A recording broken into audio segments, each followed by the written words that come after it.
আপনারা জানেন ইতিমধ্যেই এসআইআর এর সাপ্লিমেন্টারি লিস্ট প্রকাশিত হয়েছে। যে সমস্ত ভোটারের আন্ডার অ্যাডজুডিকেশন ছিল সেই সমস্ত ভোটারের ডকুমেন্টস যাচাই করার পর সাপ্লিমেন্টারি লিস্ট প্রকাশিত করা হয়েছে। আপনারা সেটা অনলাইনের মাধ্যমে সাপ্লিমেন্টারি লিস্ট ডাউনলোড করতে পারবেন। সেটা কিভাবে ডাউনলোড করবেন এটা নিয়ে অলরেডি আমরা আগে ভিডিও দিয়েছি, সেই ভিডিওর মাধ্যমে আপনারা দেখে নিতে পারবেন।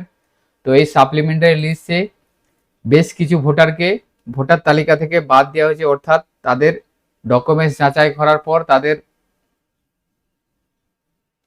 ভোটার তালিকা থেকে নাম ডিলিট করে দেওয়া হয়েছে। যদি আপনার ভোটার তালিকা থেকে নাম ডিলিট হয়ে থাকে সেক্ষেত্রে আপনি কি করবেন, অর্থাৎ যে সমস্ত ভোটারের ভোটার তালিকা থেকে নাম ডিলিট হয়ে গিয়েছে সেই সমস্ত ভোটারদেরকে 15 দিনের মধ্যে অ্যাপিল করতে হবে, অর্থাৎ পুনরায় অ্যাপিল করে আবার ডকুমেন্টস ভেরিফিকেশন করিয়ে ভোটার তালিকায় নাম তুলতে পারবেন। তো আজকের ভিডিওর মাধ্যমে আমি আপনাদের দেখাবো, যদি আপনাদের সাপ্লিমেন্টারি তালিকার পর আপনাদের নাম ডিলিশন হয়ে গিয়ে থাকে সেক্ষেত্রে আপনারা কিভাবে অ্যাপিল করবেন। অ্যাপিলের দুটো প্রসেস আছে, একটা অফলাইন এবং অনলাইন। আপনারা দুটো প্রসেসের মাধ্যমে যে কোনো প্রসেসে আপনারা অ্যাপিল করতে পারেন। দুটোই পদ্ধতি আজকের ভিডিওর মাধ্যমে দেখাবো, তাই ভিডিওটি স্কিপ না করে আপনারা সম্পূর্ণ দেখবেন এবং আমাদের সাথে থাকবেন।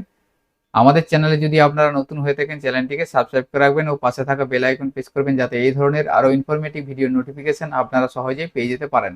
তো আপনারা একটা নোটিফিকেশন দেখতে পাচ্ছেন, এখানে একটা ট্রাইব্যুনাল গঠন করা হয়েছে। প্রতি জেলার জন্য ট্রাইব্যুনাল গঠন করা হয়েছে। এই ট্রাইব্যুনালে আপনাদেরকে অ্যাপিল করতে হবে। তো আমি সর্বপ্রথম অফলাইন প্রসেসটা দেখাচ্ছি। অফলাইনে আপনারা কিভাবে অ্যাপিল করবেন। অফলাইনে অ্যাপিল করার জন্য আপনাদেরকে একটা অ্যাপ্লিকেশন করতে হবে।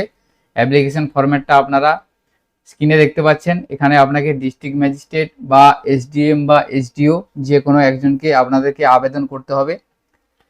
এইভাবে আপনারা ফরম্যাটটা লিখবেন। এই ফরম্যাট আমি ভিডিও ডিসক্রিপশনে দিয়ে রাখবো, এছাড়াও আমাদের হোয়াটসঅ্যাপ বা টেলিগ্রাম গ্রুপে শেয়ার করা থাকবে। এখানে আপনাকে টু দি ডিস্ট্রিক্ট ম্যাজিস্ট্রেট বা এসডিএম বা এসডিও যেটা লিখতে হবে, তারপরে এখানে আপনাদের ডিস্ট্রিক্ট ম্যাজিস্ট্রেটকে লিখলে ডিস্ট্রিক্টের নাম লিখবেন এবং এসডিএম বা এসডিওকে লিখলে এখানে সাব ডিভিশনের নামটা লিখে দেবেন।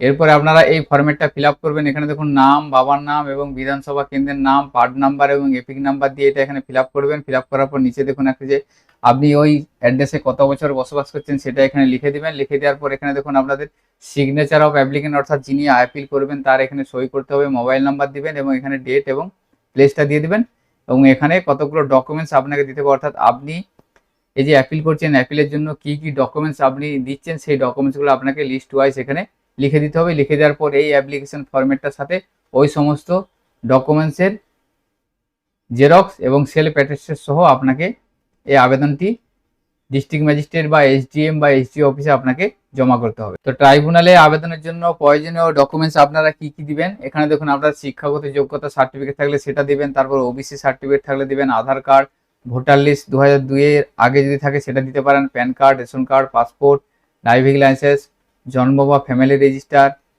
জমির দলিল বা জমির পর্চা, বাড়ি পাওয়ার শংসাপত্র, electric bill, telephone bill, bank passbook, LIC কাগজ এবং অ্যাপয়েন্টমেন্ট লেটার চাকরির ক্ষেত্রে, পেনশনের পেমেন্ট অর্ডার, সেন্সাসের ডাটা এবং 2002 এর আগে মেডিকেল রিপোর্ট, 2002 এর আগে কোনো প্রকার শংসাপত্র এবং অন্যান্য সরকারি নথি যদি থাকে এবং জন্মের শংসাপত্র অর্থাৎ জন্ম সার্টিফিকেট, এই সমস্ত ডকুমেন্টসগুলো আপনারা ওই অ্যাপিলের সাথে দিতে পারেন। এই সমস্ত নথিগুলি সাজানোর সময় সবচেয়ে পুরনো নথি সেগুলি ফার্স্টে দিবেন এবং পরবর্তীতে যে সমস্ত ডকুমেন্টস থাকবে আপনারা দিবেন, অর্থাৎ আপনারা যখন অ্যাপিল করবেন অ্যাপিলের সাথে আপনারা যত বেশি সংখ্যার ডকুমেন্টস দিতে পারবেন তত আপনাদের সুবিধা হবে ডকুমেন্টস যাচাইয়ের ক্ষেত্রে। সেজন্য আপনারা এই সমস্ত ডকুমেন্টসগুলো অ্যাপিলের সাথে দিবেন। তো চাইলে আপনারা এই অ্যাপিলটি বাংলাতেও করতে পারেন। আমি প্রথমে ইংরেজি ফরম্যাটটা দেখালাম, এটা আমি বাংলায় একটা ফরম্যাট দেখাচ্ছি আপনাদের। এইভাবে বাংলা ফরম্যাটেও আপনারা অ্যাপিল করতে পারেন। তো বাংলাতে অ্যাপিল করলে এই ফরম্যাটটা আপনারা এখান থেকে ফিল আপ করবেন। এখানে দেখুন প্রতি জেলা ম্যাজিস্ট্রেট, এসডিএম বা এসডিও, তারপরে জেলার নামটা লিখবেন। বিষয়ে বলা আছে দেখুন ভোটার তালিকায় আমার নাম পুনর্স্থাপনের জন্য আবেদন, এরপরে মাননীয় মহাশয় বা মহাশয়া লিখবেন, আমি, তারপর নামটা লিখবেন, পিতা বা মাতা দিয়ে পিতা বা মাতার নামটা লিখবেন, বিধানসভা কেন্দ্রের নাম লিখবেন এবং একজন স্থায়ী বাসিন্দা, অংশ নম্বর দিবেন, ভোটার কার্ড নাম্বার দিবেন। আপনার সদয় বিবেচনার জন্য বিনীতভাবে এই আবেদনটি পেশ করছি। চূড়ান্ত ভোটার তালিকায় আমার নাম বিচারাধীন হিসাবে চিহ্নিত করা হয়েছিল। এর পরিপ্রেক্ষিতে আমাকে সম্পূরক বা সাপ্লিমেন্টারি ভোটার তালিকায় অন্তর্ভুক্ত করার জন্য বিচার বিভাগীয় কমিটি কর্তৃক আমার কাগজপত্র যাচাই করা হওয়ার কথা ছিল, কিন্তু অত্যন্ত দুঃখের বিষয় যে কোনো বৈধ কারণ ছাড়াই সম্পূরক বা সাপ্লিমেন্টারি তালিকা থেকে আমার নাম বাদ দেওয়া হয়েছে। যদিও আমি, তারপর লিখবেন কত বছর আপনি ওই ঠিকানায় বসবাস করছেন, এটা লিখবেন এত বছর থেকে একজন স্থায়ী বাসিন্দা এবং ভোটার। অতএব আমি মনোনীত ট্রাইব্যুনালকে বিনীতভাবে অনুরোধ করছি তিনি যেন আমার সংযুক্তি নথিগুলি পর্যালোচনা করে আমার ভোটাধিকার সুরক্ষিত করার জন্য ভোটার তালিকা থেকে আমার নাম পুনঃস্থাপন করেন। এরপরে এখানে আপনি সই করবেন ডেট এবং তারিখ দিয়ে, এবং সমস্ত ডকুমেন্টসগুলো কী কী ডকুমেন্টস দিচ্ছেন সেটা আপনারা সিরিয়াল ওয়াইজ লিখে দেবেন। আপনারা দুটো ফরম্যাট আমি আপনাদের দিয়ে রাখবো, ইংলিশ এবং বাংলায়, যেটা খুশি আপনারা আবেদন করতে পারবেন। তো আপনারা যদি অনলাইনে অ্যাপিল করতে চান সেজন্য আপনারা voters.eci.gov.in এই পোর্টালটি ওপেন করবেন। এখানে ওপেন করার পর এখানে সাবমিট অ্যাপিল যে অপশনটা আছে এই অপশনটা আপনারা ক্লিক করবেন।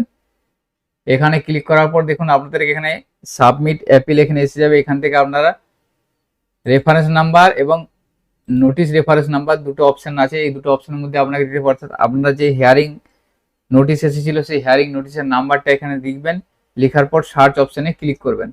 তো আমি একটা হিয়ারিং নোটিশ নাম্বার দিলাম, দেখুন দেওয়ার পর সার্চ অপশনে ক্লিক করার সাথে সাথে এখানে ফুল নেম অটোমেটিক এসে যাচ্ছে, এপিক নাম্বারটা অটোমেটিক শো করে যাবে। এখান থেকে আপনি মোবাইল নাম্বারটা লিখে দিবেন, লিখে দেওয়ার পর এখানে ফুল অ্যাড্রেস দিবেন উইথ পিনকোড। এখান থেকে এরপরে আপনার এখানে ডেসক্রিপশন দিতে হবে, অর্থাৎ অ্যাপিলের কারণ এখানে দিতে হবে, আপনি সেটা ডেসক্রিপশনে লিখে দিবেন। এরপর এখান থেকে আপনারা নন এক্সপার্টি অর্ডার এখানটা সিলেক্ট করবেন। সিলেক্ট করার পর আপনাদেরকে এখানে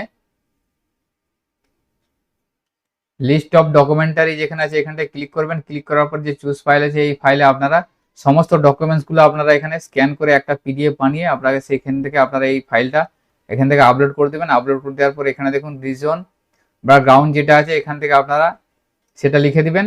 লিখে দেওয়ার পর এখান থেকে প্লেস দিয়ে সাবমিট অপশানে ক্লিক করবেন। এভাবে আপনারা অনলাইনের মাধ্যমেও অ্যাপিল করে নিতে পারবেন। অনলাইনের মাধ্যমে কিভাবে অ্যাপিল করবেন তারই সম্পূর্ণ বিস্তারিত ভিডিও অলরেডি আমাদের চ্যানেলের মাধ্যমে দেওয়া আছে, যে আপনারা অনলাইনের মাধ্যমে কিভাবে এসআইআর এর জন্য অ্যাপিল করতে পারবেন সেটা সম্পূর্ণ ডিটেলসে ভিডিও আমাদের দেওয়া আছে, সেখান থেকে আপনারা দেখে নিতে পারবেন। সেই ভিডিও আমরা এই ভিডিও ডেসক্রিপশনে দিয়ে রাখবো, তো আপনারা সেই ভিডিওটা দেখে নিতে পারবেন যে আপনারা অনলাইনে কিভাবে করবেন, সেইভাবে আপনারা অনলাইনের মাধ্যমে অ্যাপিল করে নিতে পারবেন। তো আপনারা অনলাইন অফলাইন দুটো পদ্ধতি অ্যাপিল করতে পারবেন। তো আজকের ভিডিওতে এই ইনফরমেশনটি আপনাদের সাথে শেয়ার করা ছিল। সকলের সুবিধার্থে ভিডিওটি শেয়ার করবেন। ভিডিওটি যদি ভালো লেগে থাকে লাইক করবেন, এবং আমাদের চ্যানেলে যদি আপনারা নতুন হয়ে থাকেন চ্যানেলটিকে সাবস্ক্রাইব করে রাখবেন। সবাই ভালো থাকবেন, সুস্থ থাকবেন, ধন্যবাদ।